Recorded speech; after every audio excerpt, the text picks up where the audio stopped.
So without further ado, let's get into this. Let's show you what this thing is going to look like here. So I'm going to open up my browser.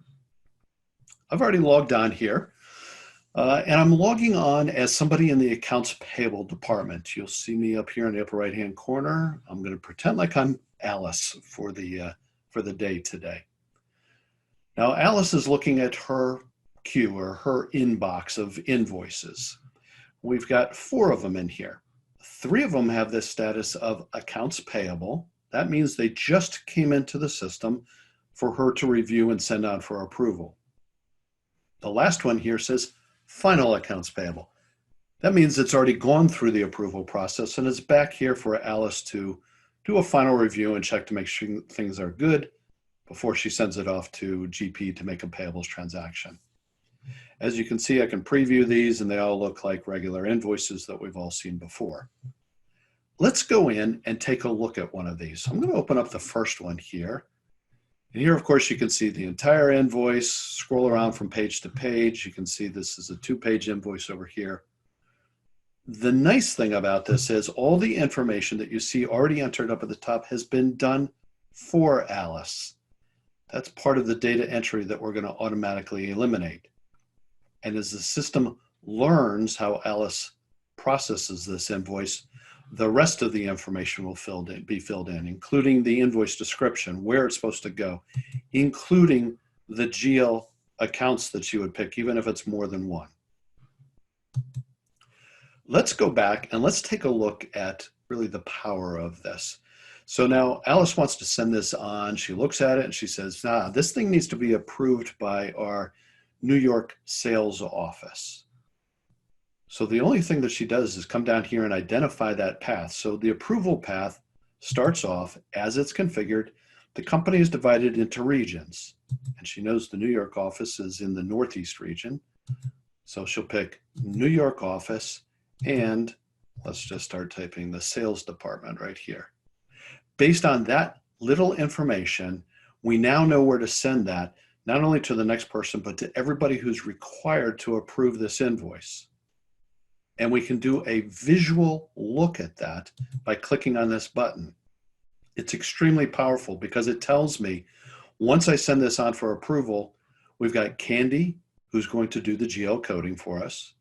And then it's going to go to Jill and Alex, and then back to me for final review. Now we can modify that. These rules are based in part based on the location, but also the amount of the invoice. Let me give you an example here. Let's just say, for demonstration purposes, this invoice was $5,150, not $150. Let's see what that did for the approval path.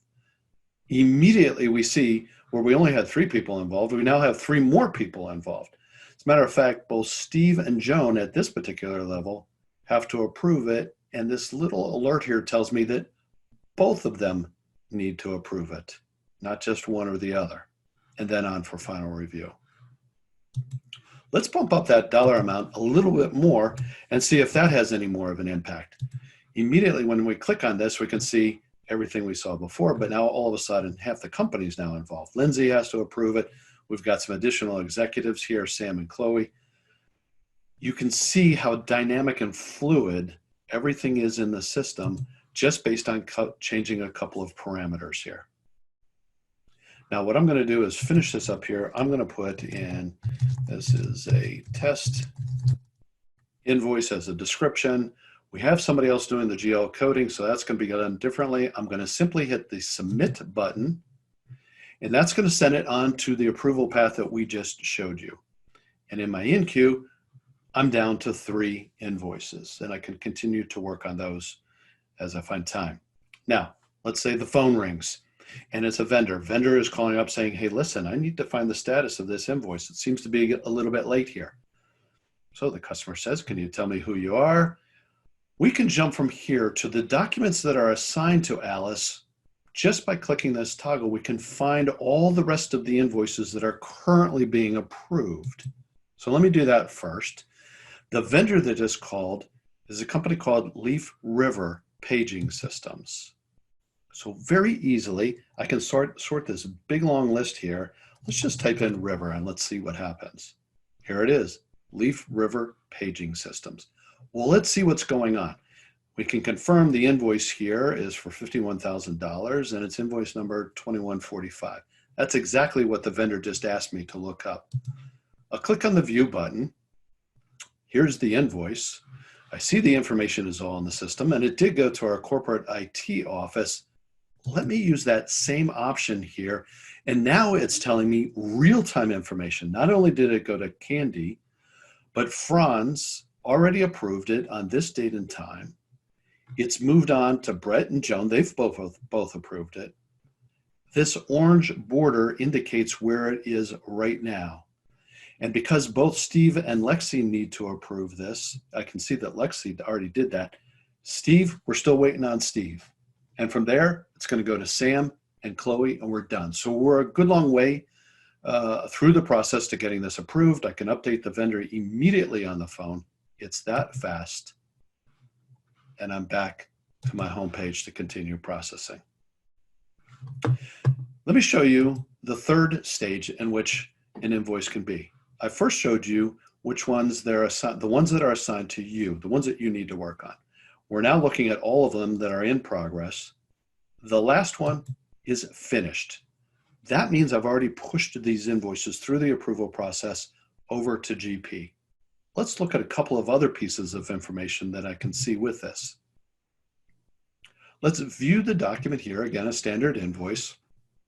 I've got a few more pieces of functionality over here on the right-hand side. Comments, where anybody can add a comment. History records everything that a person did through the entire approval process. So it's a complete audit trail by day, date, time, and by user. You'll look right here, one of the last entries here is a voucher number that was returned back from GP confirming the integration took place. That's a great confirmation for that. I can also add supporting documentation here. Maybe it's quotes, proposals, packing slips, whatever it might be, easily attached right there.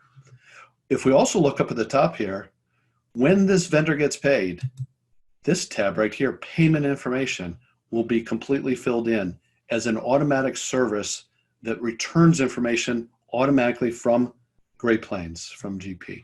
So I'll see check or ACH information, the check date, and the amount, and so on. All the information I need at my fingertips to find the history on this. Okay, so there's quite a bit of functionality that I showed you kind of in the day of the life of Alice here, but where is all this happening? How did this get configured? And when Ron talked about this being a very fast implementation and very easy to use, I want to show you where all that magic takes place. And that's up here in the administration section. So here we've got a really cool dashboard here, but let me jump into the configuration part of it. There's two steps to this. Number one is to identify the flow of invoices through your system. So we start off here in accounts payable where they all come in from the data entry service. Then it flows in if we have a rule based on maybe a particular vendor. Maybe FedEx invoices go to a particular approval. We'll configure it right there. After that, it'll go through that organizational type of approval process. We'll spend some time in there, and then on to the executives, and then on to final review. This is the order in which every invoice follows. Now, let's say at some point in time, maybe I want to categorize some of my invoices, maybe by type. So I could just bring that right into the approval process here.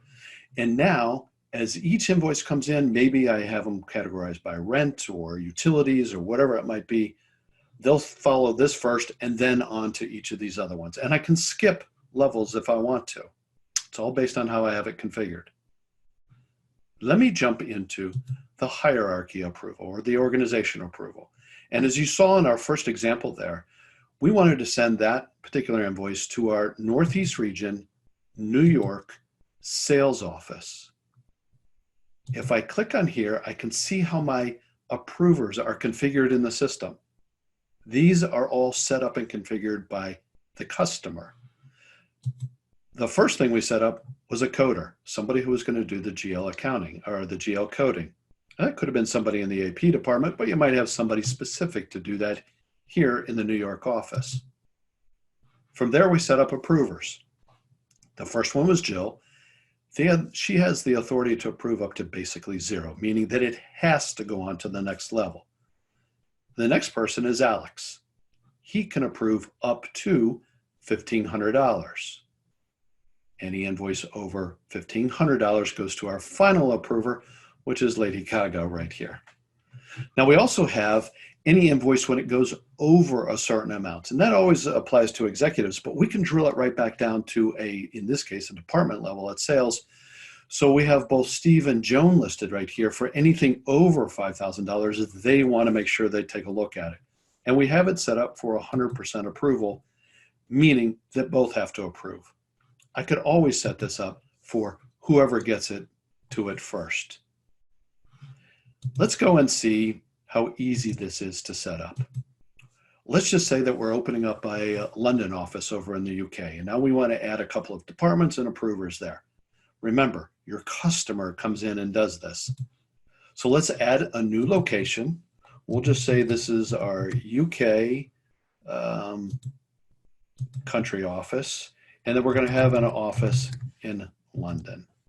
So now that we've added each of those, we need to put in a couple of departments. So in this case, we only have 2 departments. We have the sales department, and we also have a support department. And that's where we send invoices for approval. So how do we get the approvers in there? Let's just use the sales department at this point in time. Let's quickly go through some approvers here. We'll say up to $100. We've got, let's say, Alex. Let's add another one. Let's say this is the final approver on this particular one. This guy's name is Joe Dodge, let's say. Perfect. Those are the 2 basic approvers. But we also want to say that anything over $5,000, we got to get Chloe involved. So let's find Chloe here out of our users. We're all set up. That is all that it took to configure a whole new office, multiple departments, and all the approvers for each of those departments. Let me hit Save Changes. We'll save them one more time and one final time to push it into our system. Let me come back to where we left off and just show you how real-time everything is here. I'm going to just open up another invoice here. This one, let's just say, is for our London office. Okay? All the information is already filled out for us. Now you notice right away, I've got my UK and my London office. Let's just pick our sales department and click on Open Approval Path. And here we've got Alex, Joe, and Chloe already ready to go. This is a perfect example of how fluid this system can be and how quickly you can modify and keep current with all of your changes. That is just a brief overview of the system itself. I'd like to turn it over to Ron, who'd like to close things out, and we'll attend to your questions and answers.